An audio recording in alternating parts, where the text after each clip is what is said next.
Hello and welcome back to Differential Equations, section 1.5, first order linear differential equations. First order refers to the first derivative of the differential equation. So we are looking at the form of the differential equation where you have dy dx is equal to, plus p of x is equal to q of x.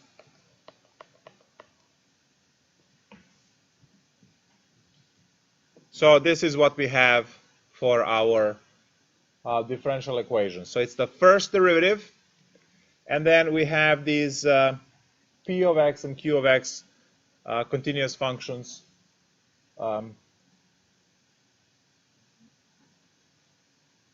So now we would like to find the way to solve the general case. How can we solve every single equation? Clearly some of these, not all, but some could be separable. We had first order differential equations which we solved in a previous section that were separable, but not all of them are separable. So we are going to develop a method now which will help us solve these equations every time. Now I will advise you to actually do a whole bunch of these problems to get used to the method rather than memorize the formula, because this is not the class where you should memorize every formula you see. We are going to use, and I'm not sure why is it now rho, used to be mu in the back good old days. Something is called the integrating factor, and that integrating factor will allow us to get the differential equation into the form where we can do a very neat trick. So past remembering and memorizing the integrating factor formula, the rest should be a procedure rather than memorizing the final formula, I will outline that formula, because the issue with memorizing that final formula is that certain problems won't fit that formula out of the box. You might have some issues. So knowing procedure is much, much better. So first, I will write in red the integrating factor.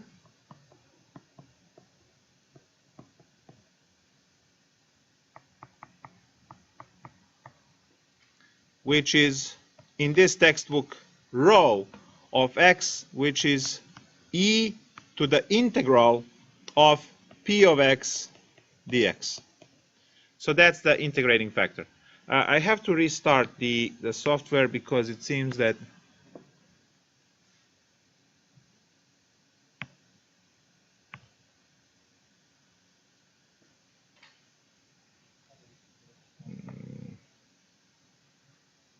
I'm not sure why is it acting weird, but it does.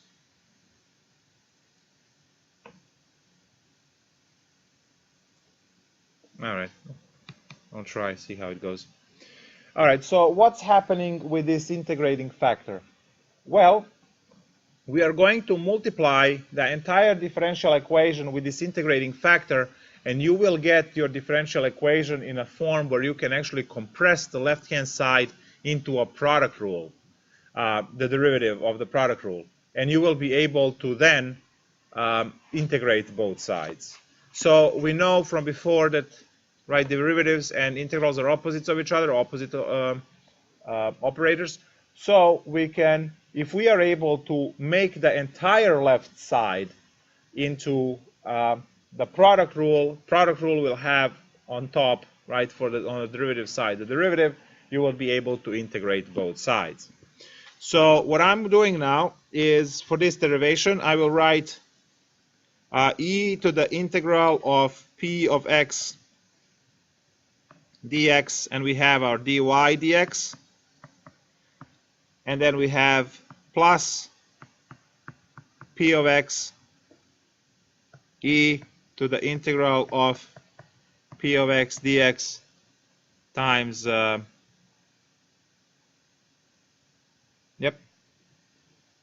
times y equals to q of x times e integral of p of x dx. Awesome.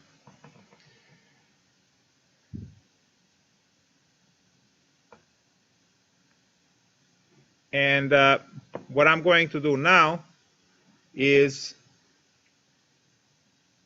take a look. What do I have? I have the derivative and the function, and then on the other side I have the derivative and the function. So I do have what we know as the product rule. So this side is the product rule, like the derivative, right? Product rule for differentiation. And I can condense all of that into y times e to the integral of p of x dx. So all of that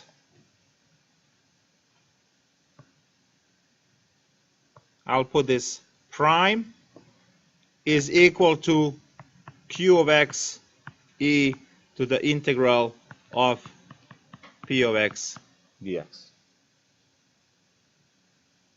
So I hope you guys see now that we can integrate both sides and get rid of that. We can integrate both sides, get rid of the derivative on the left. So I have integral here and integral here.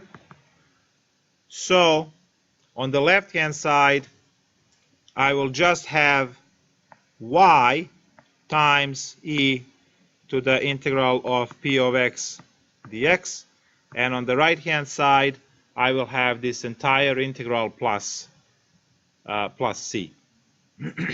So it is integral of q of x e to the integral of p of x dx plus c. And oh, there's one more dx. Sorry, there's one more dx right here. Come on. And then plus c. There we go. Because the exponent gets its own integral dx, and the whole expression gets its own integral dx. So all I need to do is to move, to get y alone, all I need to do is to move e to the integral of p of x to the right-hand side.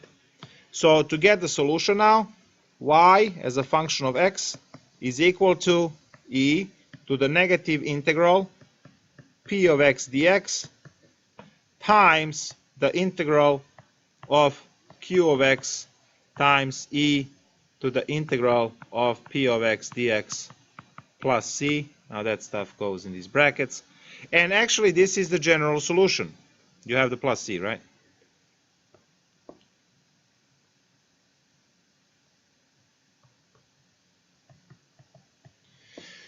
So my suggestion is not to memorize this equation that I just put on the cloud. Because yeah, if you do it in stages, it might be easier. Yes? Yeah. Yeah. Now I have to go all the way back to the tablet and write it in. Thank you.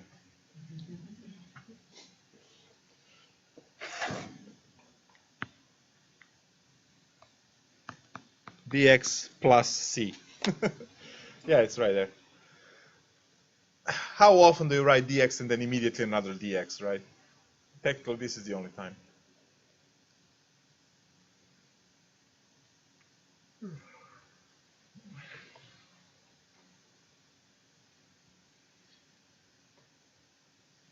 So let's take a look at an example of this.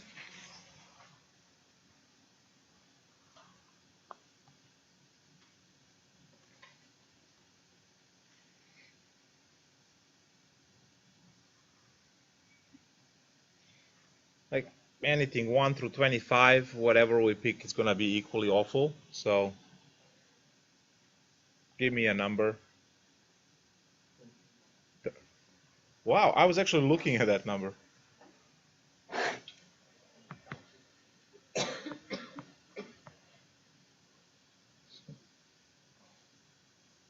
Because that's the probably easiest problem we have over here.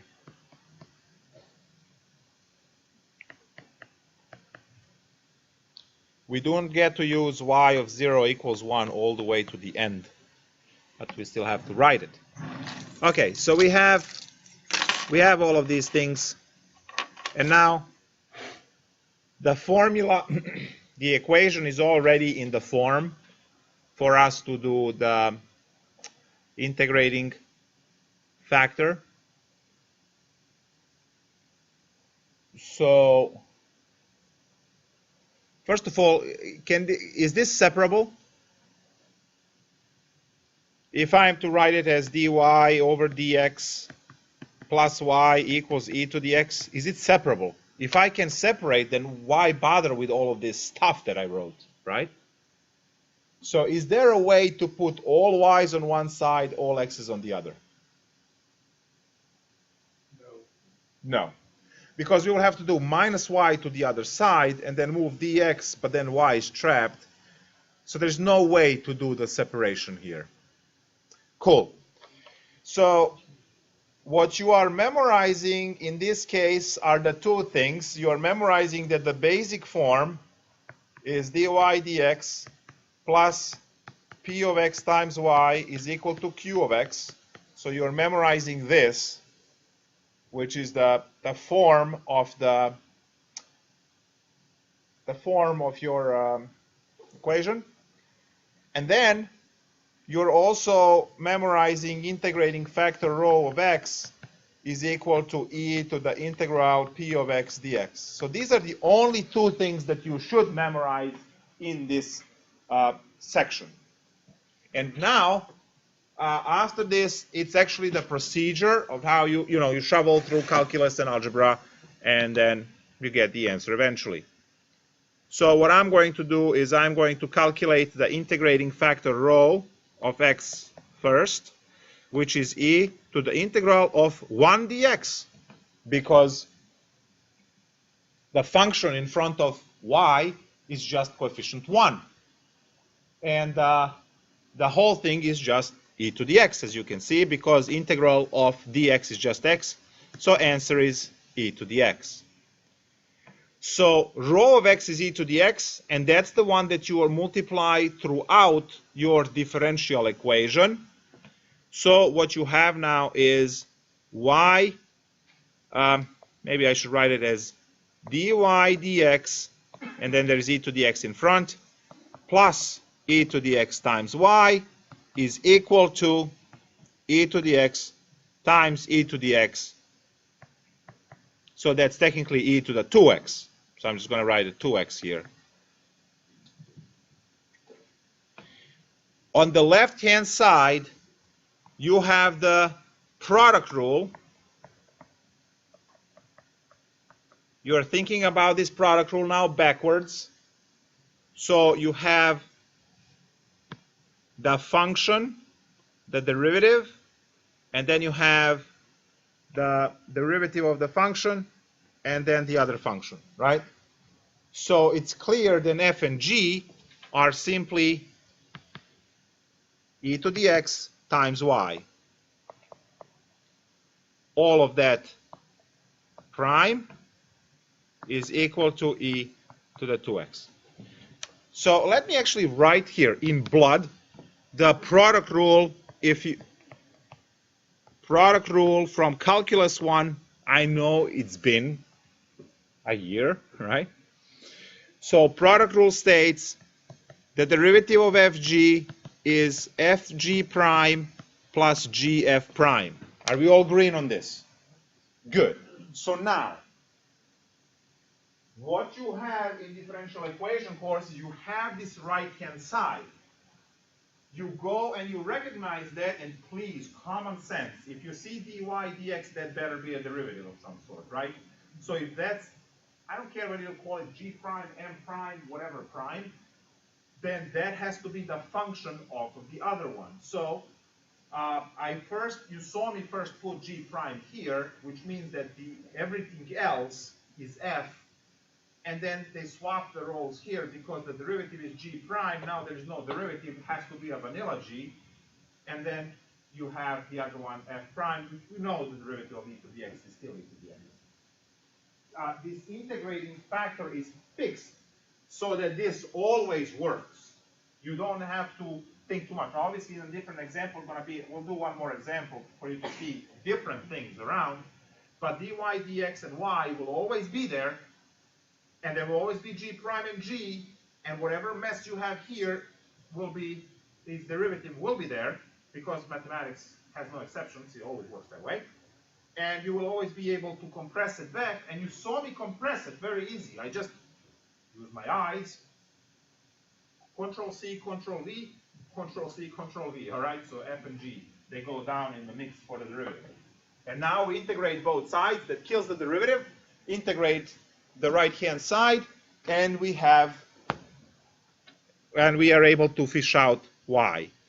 So now I integrate both sides here, and on the right-hand side, the integral and derivative cancel out. So all I am left with is e to the x y. On the right-hand side, I clearly have e to the 2x over 2 plus c. And now we move e to the x to the right as e to the minus x multiplying everything. And this is now the function cannot be absorbed by the constant. It's going to hang around. So I'm going to have multiply the entire equation, right, by e to the minus x. It kills it on the left, so I just have y. On the right-hand side, I have e to the x over 2 plus c over e to the x.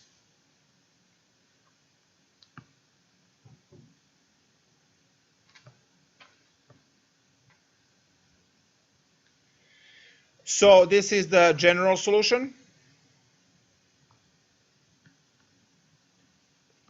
We don't worry about that one now because we do have the initial condition which said that y of 0 is 1. So we will plug those values. Everywhere you see x, it's going to be 0. So 1 is equal to 1/2 plus c. So c is 1/2. And we finally have the general solution. General solution is that y of x is equal to, we can actually factor out 1/2 and just have e to the x plus e to the minus x. Anyone?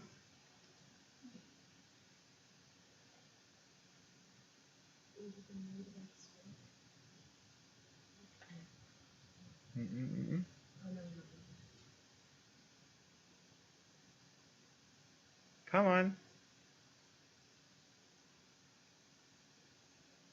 Use all of the brain cells to remember. What is that?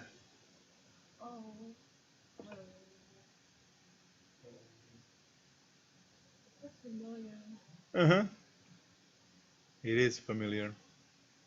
A lot of answers will actually end up being something like that. Yes! Cosine hyperbolic x. Hyperbolic functions, calculus 2, section 6.10. The definition for the cosine hyperbolic is e to the x plus e to the minus x over 2. Sine hyperbolic is e to the x minus e to the minus x over 2. So cosine hyperbolic x. Very good.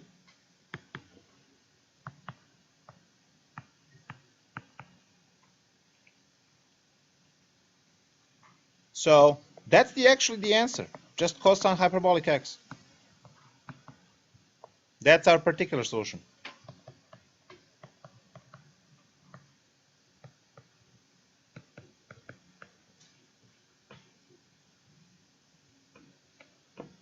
If you care, you take the derivative, you plug it in, and actually let's care. Let's check.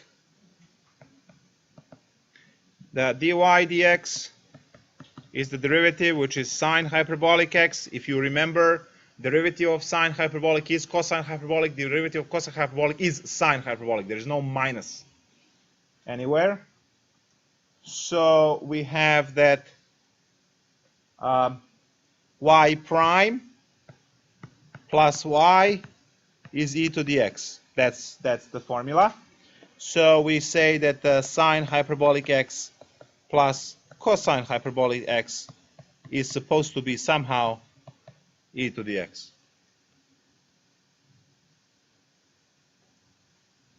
Does this work?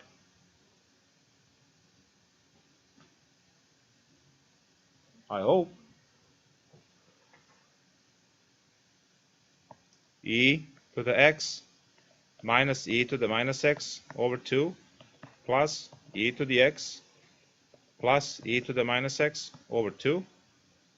These die. You have 2 e to the x divided by 2, which is... How cool is that?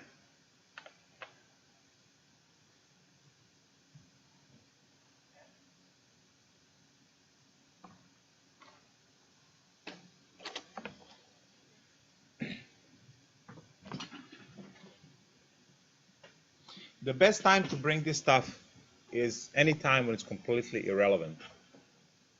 And people go, what?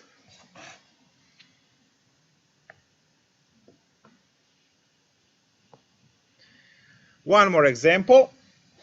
Anything from 1 to 20 or 25. 1 through 25.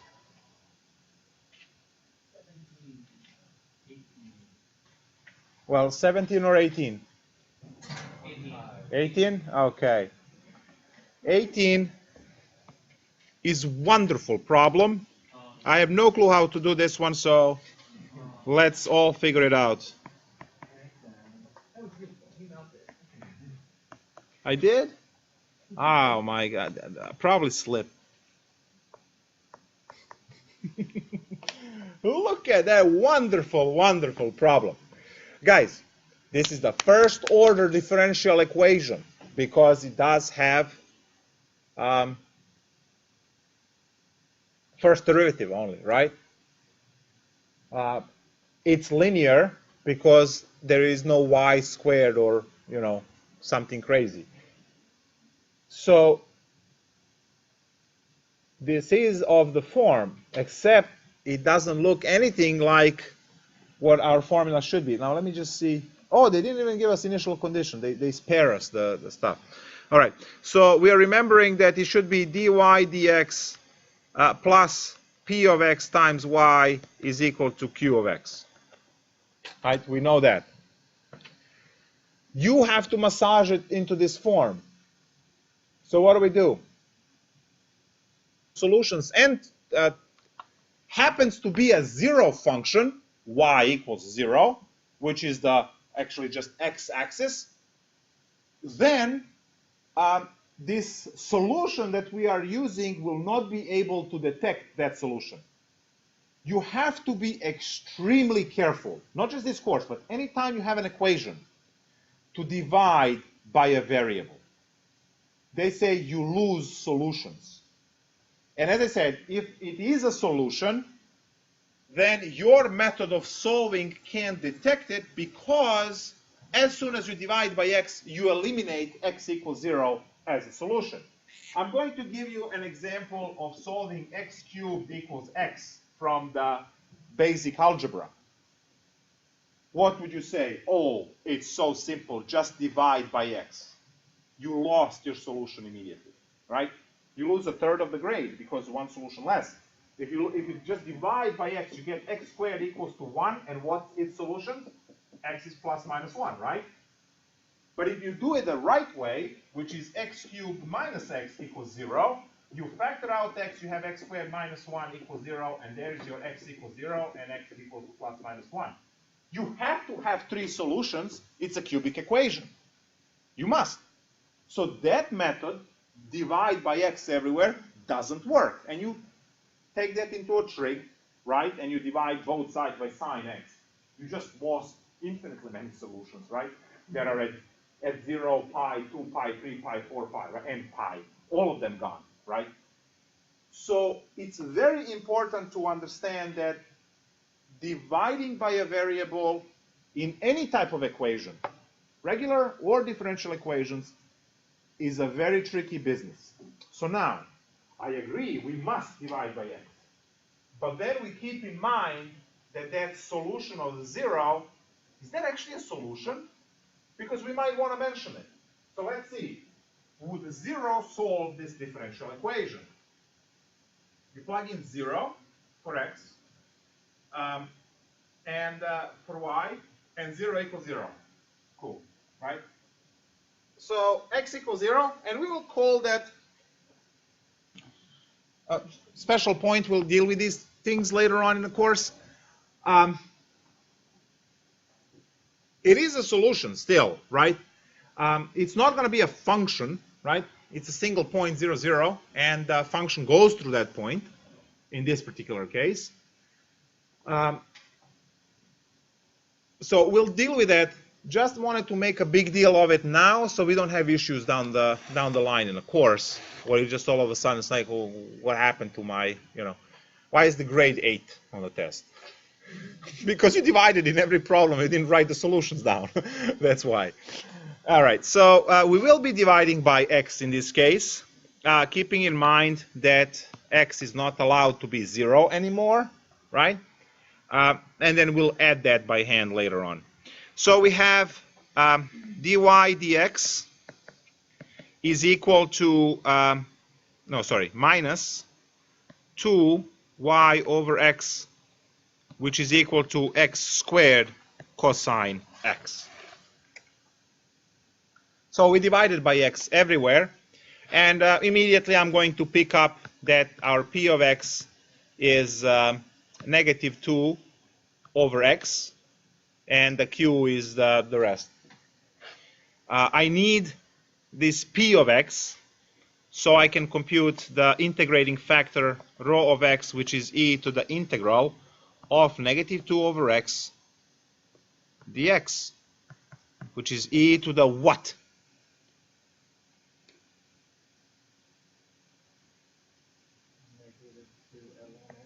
Negative 2 ln absolute x, thank you. And then what do we do?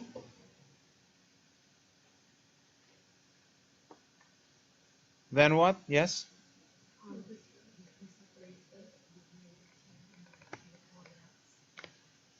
Oh, that's a very interesting way. I was about to put the negative 2 exponent on x. But yeah, that's cool too.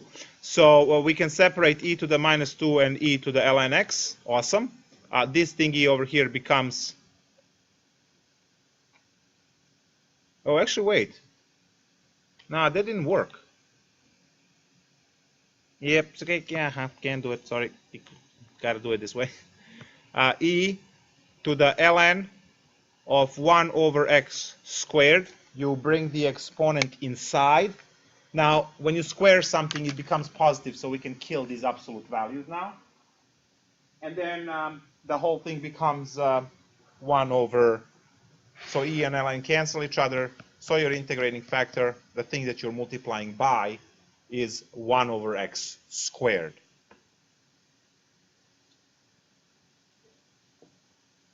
So now we're going to multiply this form by 1 over x squared everywhere.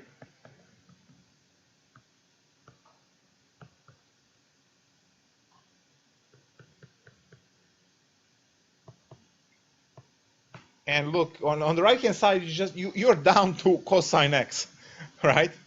If you were worrying when you saw the problem that you will have to do integration by parts 3 times, right, to peel off x cubed, by our method here, that all of these x's died along the way. So we just have to integrate cosine, which is beautiful. All right. Again, let's use the common sense in terms of the functions. We know that this one has to be the g prime, which means that y alone is g, and the rest, which I am going to put in blue, is the f prime coming from this f.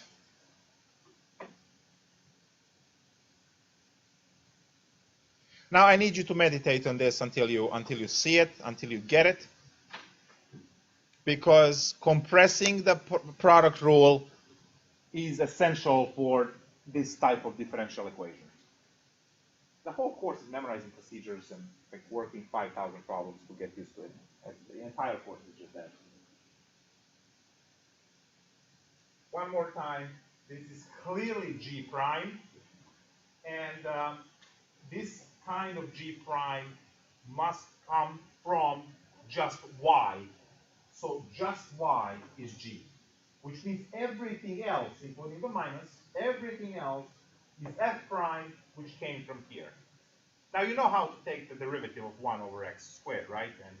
And negative, sorry, so it's going to become negative 3, right? Subtracting 1. Then you do have 3x's, and it is negative because it's negative 2, right? So negative 2 is there. So all of the features of the derivative are there. And to put this together, we copy f, which is 1 over x squared, times y. That is all in the derivative, is equal to cosine x, at which point we integrate both sides.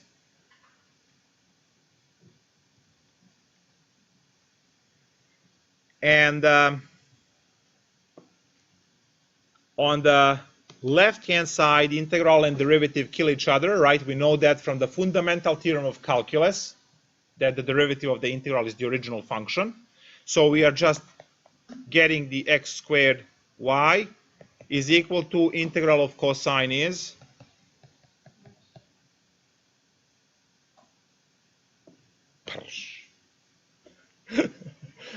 integral of cosine is positive sine, derivative of cosine is negative sine, and we have to ship x squared to the other side. Now again, be very careful. Just carelessness over here kills the grade, okay? It is x squared sine x plus cx squared. That x squared distributes, you have two terms. So this x squared over here is what I call a grade slayer, all right, when you go and distribute it on C. And now I hope you see that what I told you on the first day, you forgetting plus C is devastating in this course. If you're not used to putting plus C from calculus, you're just doomed, because there's no way you can make this problem work. If you try to check it, without this piece, it's never going to fit.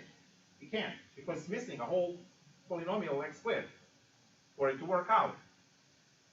So you have to be very careful with that plus C. It's not there for decoration. This is your general solution. They did not give us initial condition, therefore this is where the problem ends.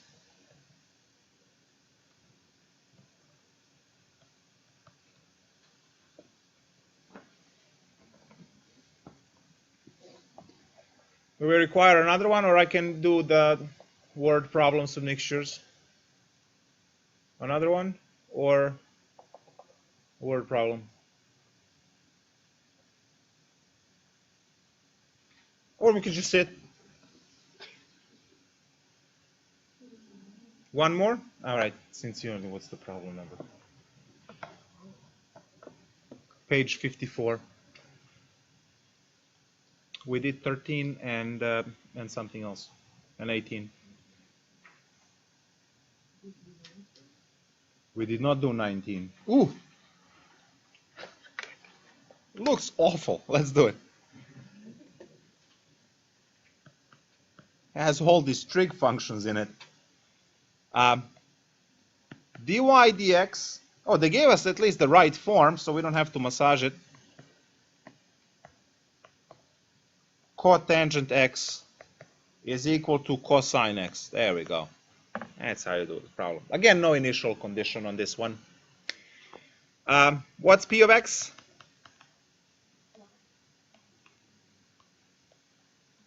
Right. The only reason why they put y first in this case is so it's not confused with cotangent x times y, right? But it's still cotangent x is a p of x there, because that's what multiplies y. And integrating factor, rho of x, is e raised to the integral of cotangent x dx. Now, we did do this integral earlier. What was it? Very good. ln of sine x. Nice. So the whole thing is just sine x because e and ln die, or annihilate each other. It's a mathematical word. So now I have multiply the integrating factor throughout. Just do it. You have to practice this derivative piece. But just do it. Multiply through and then compress the product rule.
Okay, in interest of time, since there's only 10 minutes left, I'm going to just write this out without explaining anything. You can just read, the letters and symbols.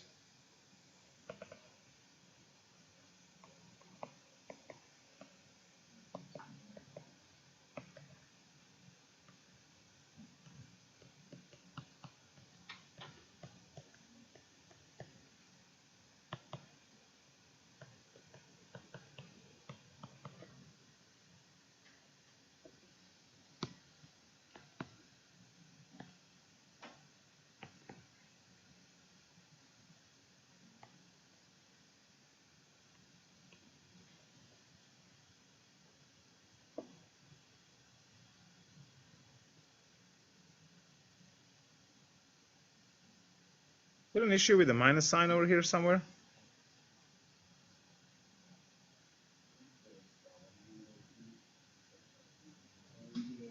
What happened?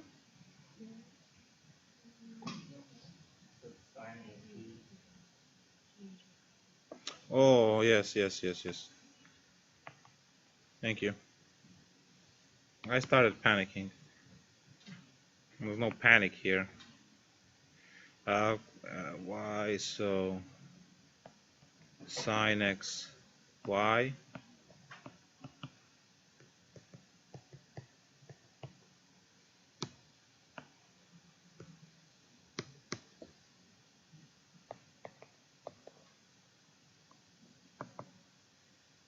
On the other side, we have what? Q sub, right? So we have negative sine squared, right? Over 2. Or we can do the positive cosine squared. Can we? The derivative of sine is cosine. So everything is positive. So sine squared, so it's positive sine squared over 2, right? Plus c. We divide by sine x.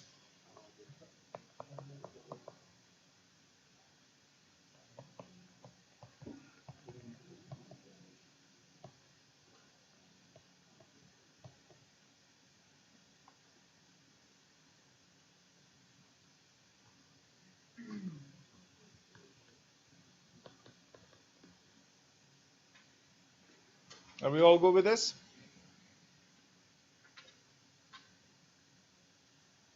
One over sine is cosecant.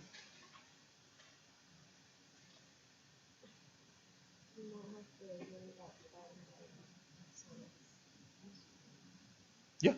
Sine x can be 0 at 0, so we lose all of those solutions.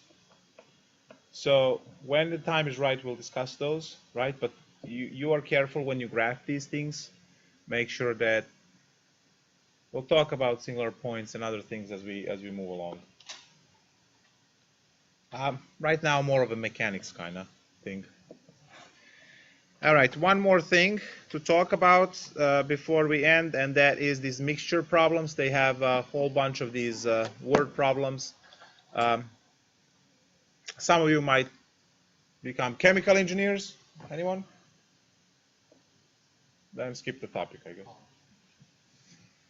But then you might want to make soup. Culinary, anyone? There we go. All right, good. So, I know. All right, great. So you want to make the soup, and you have the inflow of water, and out goes the the soup spoons because you're constantly trying the thing. You want to add salt, dissolves in the water. You don't want to put too much, right?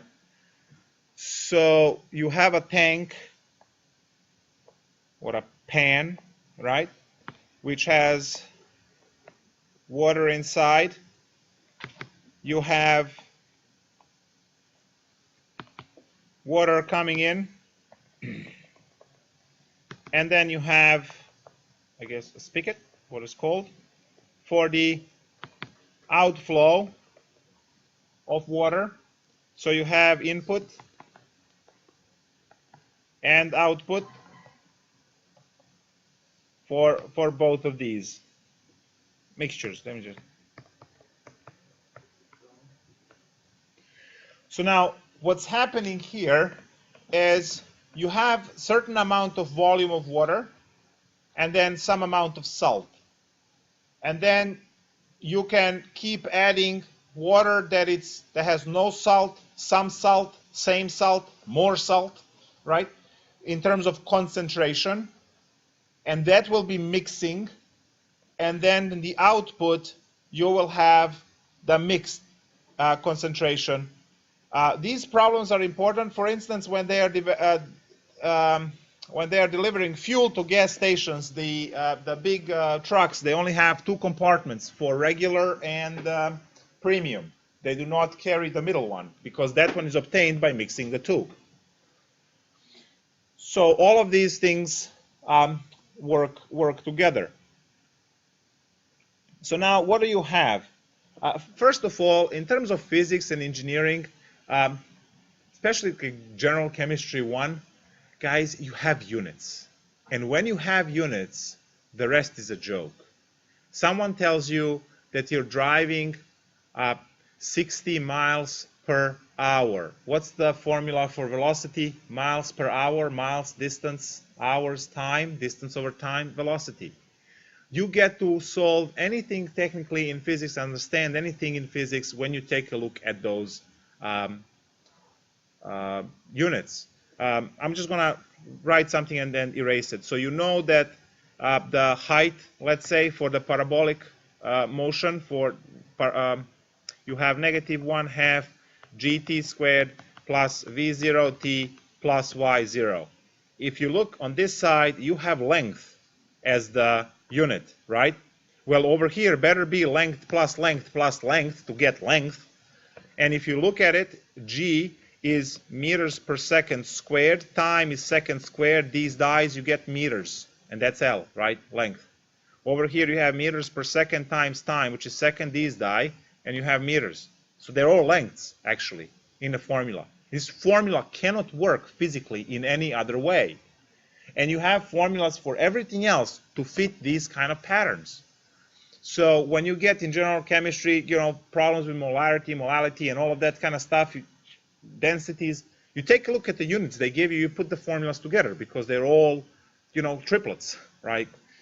So it's very easy to put these things together as long as you are understanding that you can only subtract length minus length. I understand that you have acceleration in the first one and velocity in the other, but they're balanced by this t squared and t, so when they cancel, they go down to basic lengths, and you are able to say meter plus meter plus meter is 3 meters, right? So everything in physics works that way.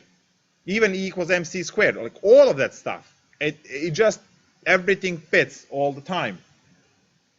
So now, when you're looking at these mixture problems, you have the water coming into the tank, and then water coming out, depending on how much volume Y is coming in and coming out, and what's the concentration. Once you multiply those two things, you have the difference between them, which is what you are measuring.